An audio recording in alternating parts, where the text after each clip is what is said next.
Varicose veins కి సరైన చికిత్స కోసం సంప్రదించండి ఎవిస్ హాస్పిటల్. నాకు ఇప్పుడున్న హీరోస్ కి మీ టైంలో ఉన్న 90s హీరోయిన్స్ అంటే చాలా గౌరవం, మర్యాద. మా సినిమాలో చేస్తే బాగుండు అనుకునే వాళ్ళు అందరూ కూడా. సో డెఫినెట్ గా మీరు చెప్పారు కాబట్టి వాళ్ళ చెవున ఈ వీడియో పడిందా? మళ్ళీ వాళ్ళ కాంబినేషన్ రాజకీయాలకు అతీతంగా మంచి పండుగ. రాజకీయాలకు అతీతంగా ఆలోచిస్తే మంచి క్యారెక్టర్స్ ఇవ్వచ్చు. ఇప్పుడు మీకు తెలిసిందే కదా, రాజకీయాలకి సినిమా ఇండస్ట్రీ కూడా ముడిపెట్టేశారు. ఉంది, మీకు తెలుసు కదా. ఇక్కడ వ్యతిరేకించిన వాళ్ళని సినిమా ఇండస్ట్రీలో ఆఫర్లు పెద్దగా రావు, అది దానికి అంటే సర్క్యులేట్ అవుతుంది. అది నిజం ఎంతో అబద్ధం ఎంతో తెలియదు. కానీ నేను ఎప్పుడు ఆ వేళ ఆలోచించలేదు. ఎందుకంటే నాకు సినిమాలు యాక్ట్ చేయకూడదు, నాకున్న బిజీ, కానీ నేను ఓన్లీ టీవీ షోస్ వరకే పరిమితం అయ్యాను. అవనుకో నా లిమిటెడ్ టైమ్ లో నేను ఫినిష్ చేసుకుని వెళ్ళిపోవచ్చు ఎపిసోడ్స్. అదే మూవీ అనుకో, హీరో హీరోయిన్ డేట్స్ తో నేను మ్యాచ్ చేయాలి, ఎన్ని రోజులు ఇవ్వాలో తెలియదు. అందుకని నేను ఎప్పుడు కూడా మూవీస్ గురించి ఆలోచించలేదు. కాబట్టి ఎవరు ఇస్తారు ఎవరు ఇవ్వరు అనేది ఐడియా లేదు. ఇప్పుడు తెలుస్తుంది కదా, ఈ 6 months లో మనకి ఒక ఐడియా వస్తుంది. సో తొందరలో ఎన్టీఆర్ గారు అత్తగా అయితే బాగుంటారేమో, మహేష్ బాబుకి అమ్మగా అయితే బాగుంటారు, ప్రభాస్ కూడా అమ్మగానే బాగుంటారు. అక్క వదిన అనుకోండి. సో అక్క ఓకే. సో రోజా గారు బాగా మెయింటైన్ చేస్తున్నారండి. ఫుడ్ ఏం తీసుకుంటారు? ఎప్పుడు తిడతావో, ఎప్పుడు పొగుడతావో, ఎప్పుడు ఫిట్టింగ్ పడతావో అలానే ఉండాలి కదా మేము కూడా. అయ్యో దేవుడు. మరి జర్నలిస్ట్ అంటే అలానే ఉండాలి కదండి. బాగా వంట పట్టాయి జర్నలిస్ట్ లక్షణాలు, బాగా వంట పట్టాయి. సో ఎందుకంటే చెప్తుంటారు కదా, సినిమా వాళ్ళకన్నా రాజకీయ నాయకులు ఎక్కువ యాక్ట్ చేస్తారు అని చెప్పి చాలా చెప్పారు. నాకు పాలిటిక్స్ వెళ్ళాక తెలిసింది. మా ఆయన అంటాడు, నువ్వు సినిమాలో ఆర్టిస్టే కానీ పాలిటిక్స్ లో నువ్వు పూరా ఆర్టిస్ట్, ఒక్కొక్కడు ఏం పర్ఫార్మ్ చేశారు, నువ్వేంటి ఇలాంటి అంటారు. నా ముందరే వచ్చి యాక్ట్ చేస్తూ ఉంటారు కొంతమంది. ఎలా ఉంటుంది మనకి? అవును, చాలా మంది ఈ మధ్యలో ఎక్కువైపోయింది. ఆస్కార్ ఇచ్చేయచ్చు అక్కడ, పోటీ ఎక్కువ ఉంటుంది. ఆస్కార్ కూడా అంతమంది ఉన్నారు పర్ఫార్మెన్స్ చేసేవాళ్ళు. సూపర్. ఇప్పుడు ఏడుగొండల స్వామిని బాగా పూజిస్తారు మీరు, అమితమైన ఇష్టం. అసలు నాకు తెలిసి లాస్ట్ 5 years లో మీరు చేసుకున్న దర్శనాలు ఎవరు చేసుకుని ఉండరు, అంతగా ఇష్టపడతారు. శివుడు కూడా. దాన్ని కొంతమంది పాజిటివ్ గా చూస్తారు, కొంతమంది నెగిటివ్ గా చూస్తారు. ఇన్నిసార్లు దైవ దర్శనం కేవలం డబ్బు కోసమే, ఆ దర్శనాల పేరుతో డబ్బులు లూటీ చేసేసారు అండ్ జనాల దగ్గర నుంచి లాగేశారు, దేవుడి పేరు చెప్పుకొని సొమ్ము గుంజేసుకొని దాచిపెట్టేసుకుంది రోజా అన్న కామెంట్స్ మీరు వినే ఉంటారు. దానికి ఏం చెప్తారు రోజా గారు? దేవుడే చూసుకుంటారు. లడ్డు వివాదం తర్వాత ఇది బయటకు వచ్చింది. ఇది కూడా ఫస్ట్ నుంచి ఛానల్లో అదే పనిలో ఉంటాయి. దేవుడి దర్శనానికి వస్తే కూడా వాళ్ళకి కడుపు మంట, దానివల్ల ఇలా అంటారు.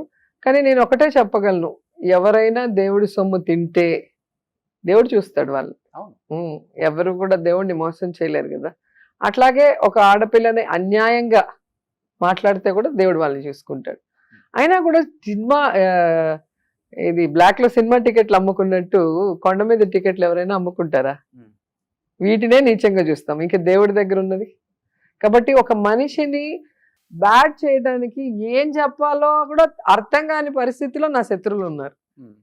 ఏం చెప్పాలో అంటే ఏ విధంగా ఈమె మీద నింద వేసి జనాల్ని కన్విన్స్ చేయాలి, నమ్మించాలి అనే దాంట్లో ఎంత దిగజారిపోతున్నారో అనేది ఈ విషయంలోనే మీకు అర్థమవుతుంది. ఎందుకంటే ఒక్క తిరుమలకే కాదు, నేను వారణాసికి వెళ్తాను, ఉజ్జయినికి వెళ్తాను, అన్ని దేవుళ్ళ దగ్గరికి వెళ్తాను. మరి అక్కడ ఎందుకు టికెట్లు అమ్ముకోవట్లే, ఇక్కడ అమ్ముకునేదాన్ని అయితే? అంటే భగవంతుడి మీద భక్తి ఉన్నా కూడా వీళ్ళకి బాధే. దాన్ని కూడా నెగిటివ్ చేయడానికి ఎంత దిగజారిపోతున్నారో మీరు ఒకసారి ఆలోచించుకోవాలి. అండ్ రెండవది, అది ఒక నమ్మకం. నేను ఎప్పుడు కూడా దేవుడి దగ్గరికి పోయేది ఎందుకంటే నాకు ఇది కావాలని అడగను. అక్కడ అందరూ కూడా పాజిటివ్గా ఆలోచిస్తారు. గుళ్ళోకి పోయినప్పుడు ఒక పాజిటివ్ మైండ్తోనే ఉంటాడు ఎంత చెడ్డోడైనా. సో ఒక పాజిటివ్ ఎనర్జీ, ఒక ఆరా ఉంటుంది. సో అక్కడ మనం ఉన్నప్పుడు క్లెన్స్ అవుతాం. మనకున్న ప్రెషర్స్ కానీ స్ట్రెస్ కానీ ఇవన్నీ పోయి మళ్ళీ మనం ఈ సమాజంలో ఫైట్ చేయాలి అంటే మనకు ఒక ఎనర్జీ కావాలి కదా. సో ఆ ఎనర్జీ గెయినింగ్ కోసమే మనం టెంపుల్కి వెళ్తాం. అంతేగాని టికెట్లు అమ్ముకోవడానికి ఎవడైనా టెంపుల్కి వెళ్తున్నాడు అని చెప్పాడు అంటే ఇంకా వాడిని ఆ భగవంతుడే కాపాడాలి. సో ఇప్పుడు నగర ప్రజలు హద్దుకున్నారా మళ్ళీ? అక్కడే ఎందుకంటే మీ పార్టీ వాళ్ళే ఎక్కువ మిమ్మల్ని నా ఇబ్బంది పార్టీ వాళ్ళు పెట్టి కాదు. మొన్న ఎలక్షన్స్ లో మీరు ఓడిపోవడానికి హాఫ్ ఆఫ్ ద రీజనే వైసీపీ పార్టీ లోకల్ నాయకులు అనే టాక్ అయితే గట్టిగా నడిచింది. ఉంటుంది. అదే అంటున్నాను కదా, మేము అధికారంలో కర్ణుడికి- ఉన్నప్పుడు 175 నియోజకవర్గాల్లో ఒక్క నగిరి ప్రాబ్లమాటిక్, నగిరిలో మాత్రమే ఏదో జరుగుతుంది అన్నట్టు చూపించారు. కానీ ఇప్పుడు చూసాం కదా అన్ని బయటకు వస్తాయి. మీకైతే కాబట్టి- టికెట్ రానివ్వకుండా చాలా మంది మీ పార్టీ వాళ్ళే ఆ? అదే కదా పాలిట్రిక్స్ అంటారు కదా. పాలిటిక్స్ లో పవర్ గేమ్ ఉంటుంది ఎప్పుడు కూడా. ఎవరైనా బలమైన వాళ్ళని ఎలా అడ్డు తొలగించుకోవాలా అనేది ఏ పార్టీలోనే ఉంటుంది. అది మా పార్టీ అంటే మీ పార్టీ అని మీ ఉండదు. జిల్లా నాయకులు చేశారంటారా లేకపోతే ఎవరైనా స్టేట్ చేయొచ్చు. మీద ఉందంటారు ఎవరైనా గట్టి ప్రభావం మీ చేయొచ్చు. మీద? ఇప్పుడు టీడీపీలో నేను ఉన్నప్పుడు నేను ఎమ్మెల్యేగా గెలిస్తే అప్పుడు చంద్రబాబు నాయుడు గారికి నా మీద ఉన్న నమ్మకం, నేను కంబైన్డ్ స్టేట్ లో తిరిగా కదా, ఆయన సీఎం అయ్యారు 98 లో. అవును. సో ఆయన నాకు ఎక్కడ పెద్ద పదవి ఇచ్చేస్తాడో, అప్పుడే మంత్రి ఇచ్చేసి నేను ఎక్కడో ఎదిగిపోతానన్న భయం ఉండేది వాళ్ళకి. ఓకే. సో దాంతో నన్ను ఓడిచ్చేస్తే అసలు అడ్డమే లేదు కదా అనుకున్నారు. Hmm. సో అది ఎక్కడైనా ఉంటుంది పవర్ గేమ్ అనేది. ఓకే. ఎప్పుడు కూడా జూనియర్స్ దాటిపోవాలి అంటే కొంచెం కష్టం ఉంటుంది. ఇప్పుడు నేను కూడా సీనియర్ అయిపోయా కాబట్టి ఆ ఈసారి ప్రాబ్లం గెలిస్తే చిత్తూరు జిల్లాకి మీరే బలమైన నాయకురాలు అవుతారా?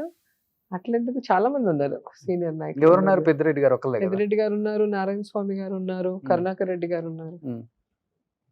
వీళ్ళందరినీ దాటి జగన్ దాకా వెళ్ళి ఏదైనా సమస్యని చెప్పే అంత చనువు రోజాకు ఉంది. కొంత అనగదొక్కాలనే ప్రయత్నం జరగలేదా మొన్న ఎలక్షన్స్ లో? నిజంగా చెప్పండి. మీరేంటండి, ఆ? ఏ పార్టీలో అయినా కూడా నేననే కాదు ఎవరైనా కూడా పవర్ గేమ్ లో వచ్చి నేనే టాప్ లో ఉండాలి, నేనే సీఎం కి దగ్గరగా ఉండాలి అనేది ఎప్పుడు జరుగుతుంటుంది. అది ఒక రన్నింగ్ రేస్. పులి మీద సవారీ అంటారు కదా, దిగితే మనం తినేస్తుంది. మనం సవారీ చేస్తూనే పరిగెత్తుండాలి. వితౌట్ అపాయింట్మెంట్ వెళ్ళే అంత చనువు ఉంది సీఎం గారి దగ్గరికి రోజా గారికి చంద్రబాబు అనేది. నాయుడు దగ్గర అయినా వితౌట్ అపాయింట్మెంటే వెళ్ళాను నేను ఉన్నంత వరకు కూడా. ఓకే. ఎందుకంటే నేను ఎప్పుడు ఏ అబ్లిగేషన్ పెట్టుకోను, నా పర్సనల్ అబ్లిగేషన్. నేను ఈ పార్టీలో ఉన్నా కూడా నా కాన్స్టిట్యూన్సీ, అప్పుడంటే కాన్స్టిట్యూన్సీ లేదు నాకు. ఇక్కడ ఉన్నప్పుడు 2 సార్లు ఎమ్మెల్యే గెలిచినప్పుడు నా కాన్స్టిట్యూన్సీ డెవలప్మెంట్ మీద అడుగుతాను తప్ప నాకు అది కావాలి ఇది కావాలని ఏ రోజు అడిగింది లేదు. కాబట్టి ధైర్యంగా నాకు అపాయింట్మెంట్ ఎవరైనా ఇస్తారు. సూపర్. ఇప్పుడు స్టాలిన్ గారి దగ్గరికి వెళ్ళినా కూడా అపాయింట్మెంట్ అంటే నిమిషాల్లో ఇచ్చేస్తారు. కేసీఆర్ గారినైనా అలాగే కలుస్తాను. ఎందుకంటే ఎప్పుడు కూడా పర్సనల్ ఆబ్లిగేషన్స్ పెట్టుకొని వాళ్ళని నసబెడితే ఎవరు ఇవ్వరు. Friends కూడా ఇవ్వరు. నాకు వర్క్లు ఇవ్వండి, నాకు మైండ్లు ఇవ్వండి, నాకు అది ఇవ్వండి ఇది ఇవ్వండి అంటే ఎవడైనా కూడా ఏం అబ్బా సంపాదించుకోలేదా అనుకుంటారు. మినిస్ట్రీ ఉన్నప్పుడు? మరి లేదండి, అస్సలకి నా జీతం నాకు వచ్చింది. జీతంతోనే జీతము పవర్ ఎంజాయ్ గడిచిపోతుందా? చేశా, పవర్ చాలా బాగా ఎంజాయ్ చేశాను నేనైతే. ఓయ్ ఓయ్ ఆ. ఓయ్ ఓయ్. అది సినిమాల్లో చూడటమే కదా, రియల్ గా చూసినప్పుడు అది ఒక థ్రిల్ గా అనిపించింది నాకు. చిన్న చిన్న సరదాలు నా ఆ. లైఫ్ లో అన్ని కూడా చిన్న చిన్న సరదాలు, చిన్న ఆ. చిన్న ఆశలే ఉన్నాయి.